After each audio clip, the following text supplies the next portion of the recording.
What's good? What's good? What's good, Bears fans? What's happening today? Well, check this out. We are back with another one. Thank you for coming back to Bears Media Company. We are definitely a growing channel. I'm glad for it, and I'm glad that most of you are coming around for the journey. So, Kansas City, we got smacked down by them. Everybody was saying, I'm out of here. Tired of rooting for the Bears. It's the organization, it's the quarterback, it's the coaching, it's the offensive line, it's the defensive line, it's everything, right? From top to bottom, all the way. But here's the thing, the organization isn't folding, the ownership ain't leaving, the coaches ain't being fired, and we're not trading players. What is that going to do? It's going to let us look forward to next week against the Denver Broncos. That's what it's going to do. So, I'm telling you, I'm hoping that you're listening. Just stick with it. It's got to get better. Right? I don't know if it's going to get better or not, but I'm hoping so. And I know you are, but don't worry. We got 14 more games. Now look, we got 70 subscribers, and I want to thank all of you for coming along and riding with me. But hey, we can do better than that. Go ahead and hit that subscribe button and keep riding with us, because we got a lot more coming. And I hope that I'm giving you a different perspective of what our Bears are doing out there on the field. It's not all positive, definitely not. I'm probably one of the biggest JF1 fans, and I'm also the biggest hater of our offensive line. There you go. I've said it. I still like JF1. So, hey, you can castigate me if you want, but that's fine. I'm still rocking with him. As long as he got a Bears uniform on, he's definitely my QB1. All right, so let's start with my favorite group, the offensive line. Now look, against Kansas City, we're starting our third-year backup, Larry Borum at left tackle. We had Cody Whitehair, our 8-year vet, at left guard. Center, Lucas Patrick, a guy that's probably got 7 years in the league. And over at right guard, we had our second year guy, Tier Carter. Then our rookie right tackle, Darnell Wright. Now against Kansas City's defensive line, hey, there wasn't much that they were going to be able to do. They were getting destroyed. Now that first half, Darnell Wright was getting just manhandled. Tier Carter, he held his own, but two that I counted series, he was getting just pushed around like a rag doll. Now Lucas Patrick, the one person that I hold accountable for this whole mess of an offensive line, that guy, he was just, I don't even know what to say, Bears fans. He was just giving up yards. You're supposed to hold the line. You create the arc of the pocket. But all of our arcs look like flat lines. How do you do that, buddy? You start here, and then you go here. You're not supposed to do that. You are the anchor. You give up maybe 1 yard, at the worst 2 yards, because you're not the one getting the pressure all the time. Most defensive linemen push and then look to roll to another place, to the guard, or they're stunting with the defensive end. So all you are is just a secondary blocker for the guards. But most of the league has learned just go up the middle, because Patrick is not able, I'm just going to say that, to withstand the bull rush, to withstand the rushing linebacker. He's just slow-footed at this point. So that's one thing we got to start looking at. Maybe sitting him and getting Whitehair over into the center position. I don't know, but it's got to be a possibility at some point. Now, Whitehair over at the left guard position.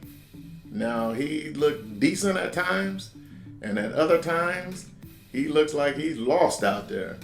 A few times in the first half, it seemed that he was helping Lucas because Lucas is getting pushed back, and that opens up a hole for a free rusher.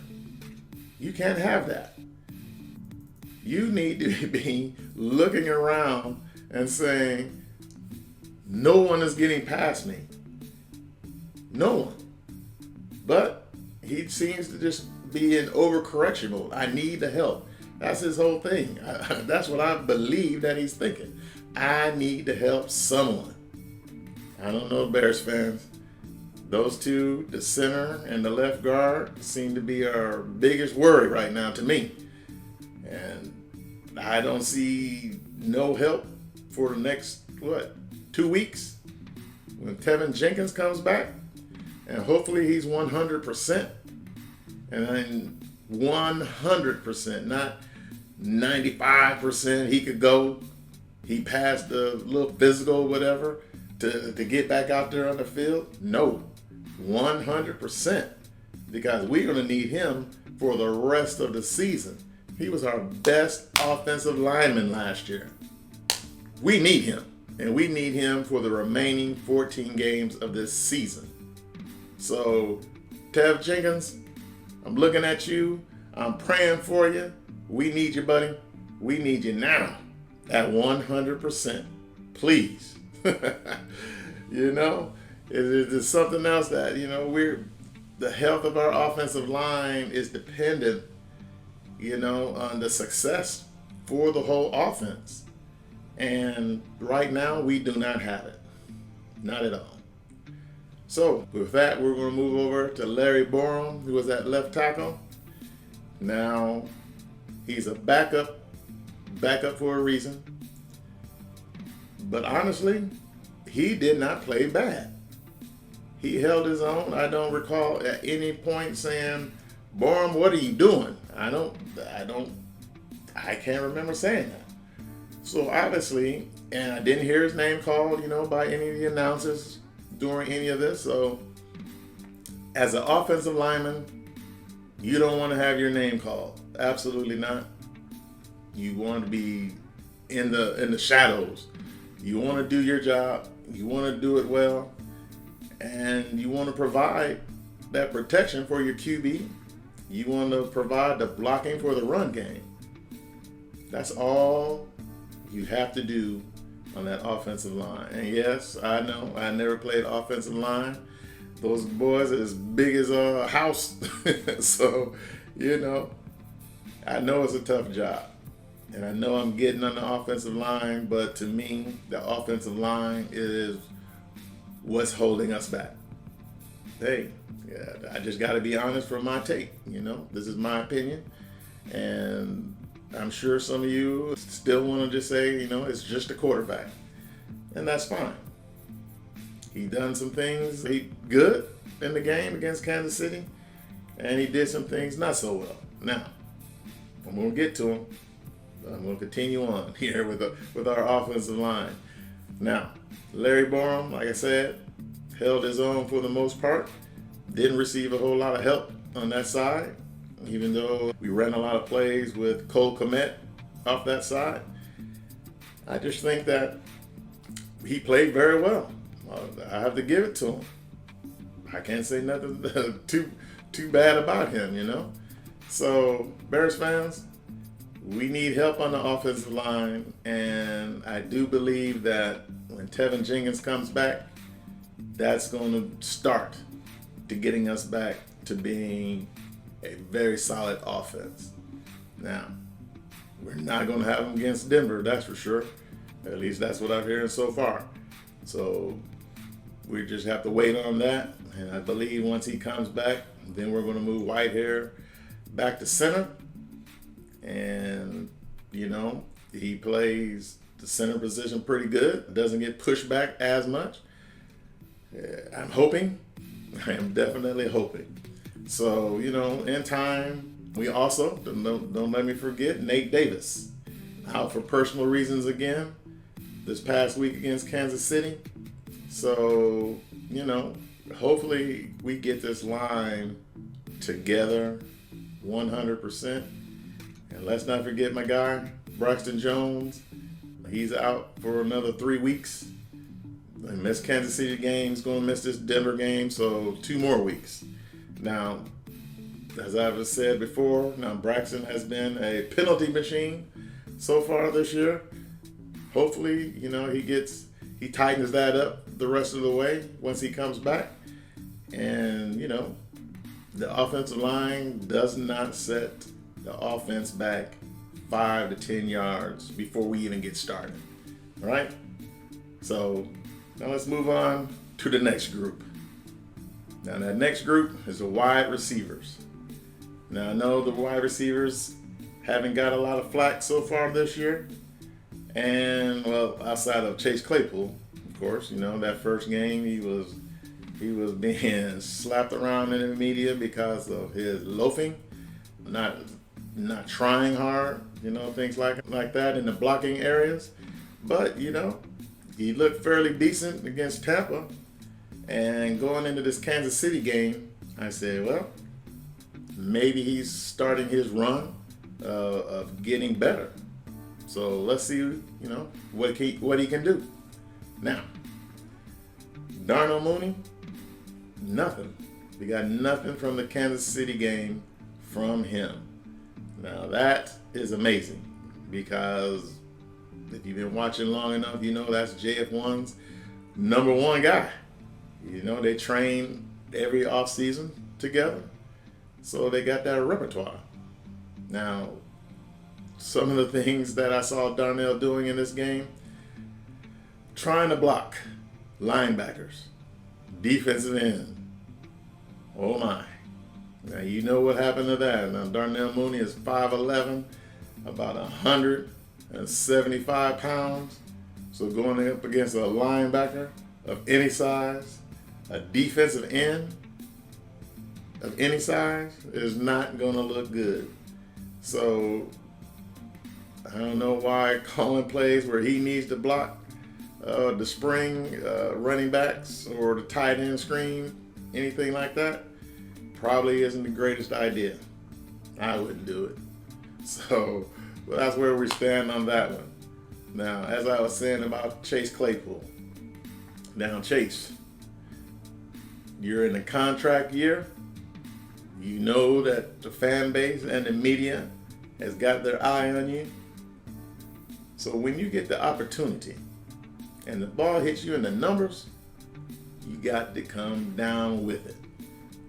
You have to claim that football as yours, and no defender is going to get it.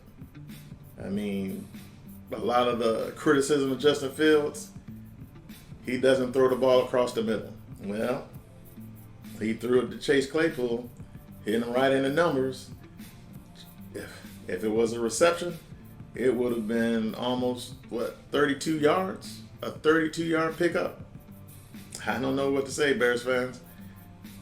Claypool has to come down with some of these passes that are getting towards him.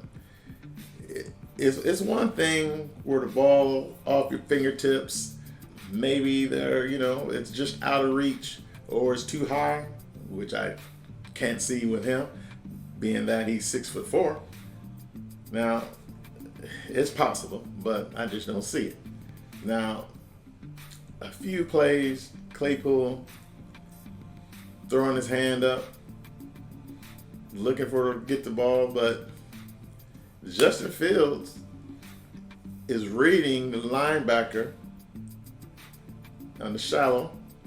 He's reading the cornerback that's on you, and he's reading the safety that's over top. Now, one good thing about Kansas City, that defense is very, very versatile. And they were rolling that safety to either side they thought the play was going. And most of the time, they were right to send the safeties over to whichever side the ball was going to. Which is crazy, because last week against Tampa, what did they say? The offense was lining up in the same formation, and they knew what play they were going to run. Now in this game, it seemed like Kansas City knew which side the ball was going. So it's a little weird right now, if you ask me, that defenses know where the Bears are going with the football on offense. It's very concerning, considering that we want to throw the ball or push the ball downfield, especially when we're third and longs, which is pretty much every game so far. So it's just different. I don't know if I've ever seen that, but of course, like I said, the Kansas City Chiefs, they have a very veteran defensive team. That line is pretty darn good. Pretty darn good. So there ain't nothing you can do about that. But getting back to Claypool, Claypool, you have to fight for the football. I hate to say it, at 6'4" and 238 pounds or whatever it is, you're playing like a finesse receiver. You can't do that. Not at your size, sir. You are the type of person that needs to wrestle the ball and be extremely physical against the corners or safeties or whoever it is around you. And I'm hoping, I'm praying that you get it together, sir. Get it together. Now, as our number one receiver, DJ, if the ball hits you in the hands, you got to come down with it. I shouldn't have to say anything else there, Bears fans, because you know as well as I do that damn near 30-yard reception and drop by DJ Moore, perfect placement by JF1, and he lets it go straight through his hands. And I'm just like, wow, this is going to be a day. Now, we all know DJ Moore, he's going to come through for us in the clutch. We know this. Now, getting this live game action 3 games in, he knows as well as I do that he needs to do better. So I'm going to leave that alone with DJ. We know that he is a darn good receiver. We know it. It's just that I don't know if he's not getting the proper targets, but at least when the targets do come your way, DJ, please catch the ball. Please. That's all I'm asking. All right? So, let's move on over to our running backs. Now, our running backs, ladies and gentlemen, they're good. I cannot even tell you a lie that we have 3 very good to excellent running backs on our squad. Do they have deficiencies? Yes, they do. Specifically, Khalil Herbert. He is not good in pass blocking. I know it. Why don't the coaches know it?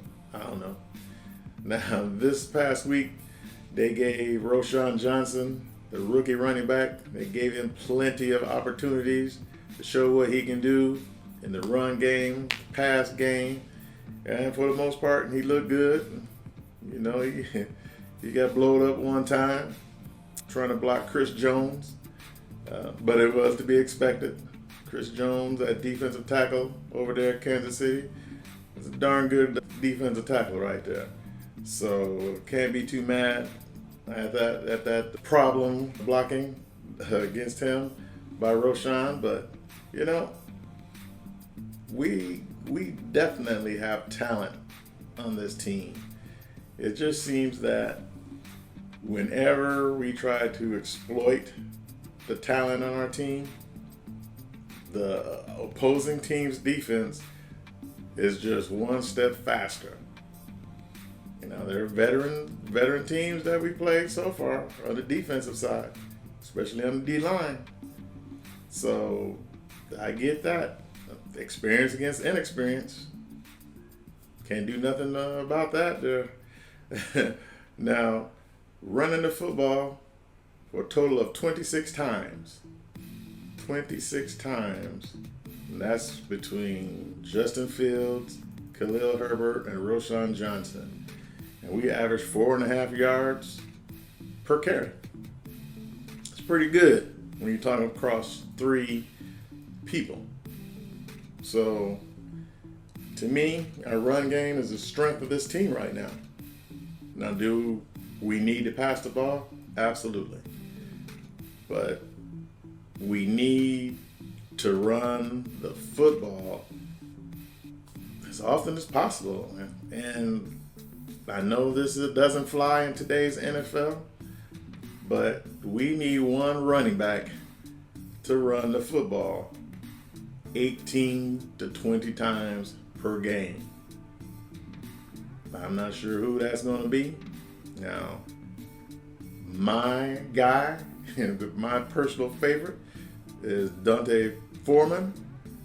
Now, he's been the healthy scratch for 2 weeks straight. Why is that? I don't know. I have no answer on that one. In my opinion, he should be our lead back. He should be getting those 18 touches a game to wear a defensive down, whereas we could start throwing that ball or running the football right at him. I don't know. But for me, the running backs are the strength of the team right now. The offensive line in the run game is decent. I don't know why we're not leaning on that. So hopefully Luke Getsy can pull his head out of, and get it together. But we're going to see. We got Denver next, as I keep saying. So we'll see. Now, the one person that everyone is talking about, our QB1, Justin Fields. Criticism, holds the ball too long. Criticism, he's slow to throw the ball. Criticism, he can't read defenses. Another criticism, he should be running more, not less. All right, so with those criticisms, I say no. Is he slow in processing information? He can only process what he's given. If the wide receivers are being covered, waiting for their break to come out of their break, he has to wait for that. Can he throw with anticipation? Absolutely. How many interceptions are you guys looking to have? When he throws it in with anticipation, the receivers are blanketed by opposing teams' corners. I don't know how you can do it. I'm not a quarterback, but I'll tell you one thing. If I wanted to get the ball out of the quarterback's hands faster, probably going to do a 3 to 5 step drop. I'm not doing these 7-step drops that seems to be happening all the time.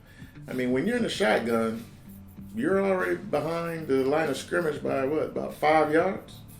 So why would we call plays that require a longer time to develop?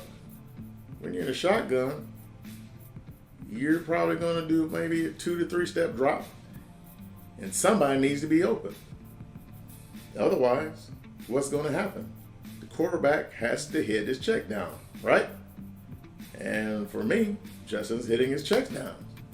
When he hit Khalil Herbert, who in the screen there got about 10 yards, and then got the fumble. And we lost that, and of course, Kansas City went on down and scored, I believe. But hey, he got the ball out quickly to his check down. So he does process it. The information he can get the ball out quick. So not sure about those criticisms there. Now, I've said before that, he holds the ball a little bit too long, but this is the 3rd game. When I see him get into his drop, get set, when the ball needs to come out of his hands, I do not see the receivers coming out of the breaks. And this goes for Darnell Mooney. This goes for DJ Moore. This goes for Chase Claypool. And it goes for Cole Kmet.